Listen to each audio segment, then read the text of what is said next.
have a fascinating story of answering God's call. Deacon Lucien Miller, who served for more than 3 decades at the Newman Catholic Center at the University of Massachusetts, has written a new book, Jesus in the Hands of Buddha. It's about a Japanese Zen Buddhist master who decided to do a 180 and convert to Catholicism, becoming a Catholic priest. Deacon Miller's book is the true story of Father Shigeru Oshida, who became a personal friend.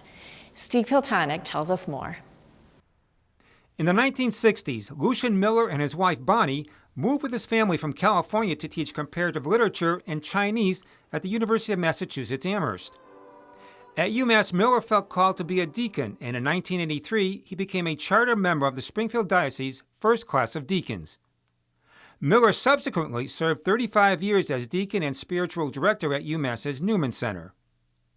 In 1976, intrigued by Asian philosophy, culture, and its impact on his own Catholic identity, Miller attended a week-long charismatic Zen retreat in Taiwan. It was led by Father William Johnson, a Jesuit who taught at Sophia University in Tokyo. Father Johnson told him he needed to meet Father Shigeru Vincent Oshida. Thus began Miller's transformative journey to understand the mystical Father Oshida, who was at once a Japanese Zen Buddhist master and a Catholic Dominican priest. His most recent book, Jesus in the Hands of Buddha, tells the life and legacy of an enigmatic man. The book is about him and his life and his spirituality, which touched me so deeply. As deepened my encounter with Buddhism and with Christ. Born in Japan in 1922, Shigeru Oshida served in the anti-aircraft force for the Japanese Army during World War II. A practicing Buddhist, Oshida knew little about Christianity or Catholicism. When the war ended, Oshida experienced a, quote, personal encounter with Jesus after meeting a German Jesuit missionary. Oshida explained to Miller that he wanted what this particular priest had, saying it was the first of 3 tricks of God that led him to become a Catholic. Then he said, I found out that most Catholics weren't like this missionary at all. So the next trick of God was he met this Catholic priest who, again, moved him very deeply. After being sent to Canada to be ordained, then to his first assignment in Tokyo, Oshida said, but all the other priests I ever met in Japan weren't like this priest at all. So it was a second trick of God. The third trick occurred when Oshida was drawn to a Dominican mystic. But he said, I found out in my course of my life he was the only mystic in the Dominican order. In Japan, Father Oshida felt emotionally and culturally detached from the Gothic European style of Catholicism prevalent in Japan. And he asked permission to be free and to go out and remain a Dominican priest, but he had no idea what God intended for him and what the will of God was. Although told he celebrated the Mass wonderfully, his superior told him he was not well liked. But he told Father Oshida, I discerned the work of the Holy Spirit in you, and that is my job to see that. And so, yes, Father, with my blessing, go. Guided by the hand of God and the Buddha Dharma, Father Oshida founded the Takamori Hermitage, a retreat in the Japanese Alps which has attracted pilgrims from around the world for decades. Father Oshida went to Takamori in part because of the restorative springs to help heal his tuberculosis, which he suffered from his whole life. Oshida's charismatic personality attracted many young pilgrims, some of whom were sick, poor, or disenfranchised. I think about 10,000 people over his lifetime, from many traditions, very many spiritual and religious traditions from all around the world, or none, who would stay there and do what they did, work in the rice paddies or come to daily Eucharist. Many pilgrims shared their stories about their visits with Father Oshida.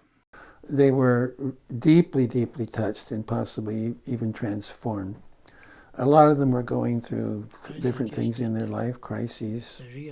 His presence was mystical, charismatic, very powerful, extremely funny, extremely spontaneous. He'd have everybody laughing like crazy lots of times in a crisis situation. Father Oshida was very respected in the Buddhist community, but his daily bread was the faith of Jesus. He was absolutely one. He was not now Buddhist, now Catholic. I can't explain this. Oshida had only one rule in his monastic community. His rule was everybody welcome except liars. That was his rule. There was no rule about silence or fasting or anything. In the 1970s, Miller invited Father Oshita twice to give retreats at Mary House across from St. Joseph's Abbey in Spencer. One of his favorite places to visit locally was the Leverett Peace Pagoda. Outside of Takamori, Oshita traveled around the world giving talks on various social issues and peace. He was a very big social justice person and very big on environmental horrors and climate change and, as I said earlier, the fear of atomic bombs dropping in nuclear war. Father Oshita's health issues, especially TB, led to his death in 2003 at the age of 81. At his gravesite in Takamori is a small statue crafted out of clay by a German nurse that epitomizes his spirit. A Japanese Buddhist artist carved a replica for Miller, which he calls Jesus in the Hands of Buddha. The Buddha seems to have a sense of realization of who this Jesus is in his lap. That he's Son of God, Son of Mary, Son of Man, and a very deep smile is on his face. In his backyard, Miller created a monument to Father Oshita out of a locust branch. Carved in the wood is a poem by Oshita, which translated reads, "Let us stand without disappearing in the infinite sea of tears," a reference to the holy innocents who suffered through no fault of their own. Miller also created what he calls Remembrance Wood, also dedicated to the holy innocents who perished in America's wars. In 2015, Miller invited members of the lay and religious community to his home to celebrate the life and legacy of Father Oshita. We had Catholic priests, Episcopal priests, Buddhist monks from the pagoda, a great peace community around the world. Personally, and others would say, I think his legacy is this transformative spirituality. It's certainly a legacy of affirmation of difference and of others and where they're coming from in their traditions, accepting people where they are, helping people go deeper in where they are, in spiritually speaking. Father Vincent Oshita, a man of many paradoxes, both hermit and a healer, who referred to himself as a Buddhist who encountered Christ. For Real to Real, I'm Steve Kiltonick. Certainly an interesting path to the priesthood. To get your copy of Jesus in the Hands of Buddha, we have a link at iobserve.org.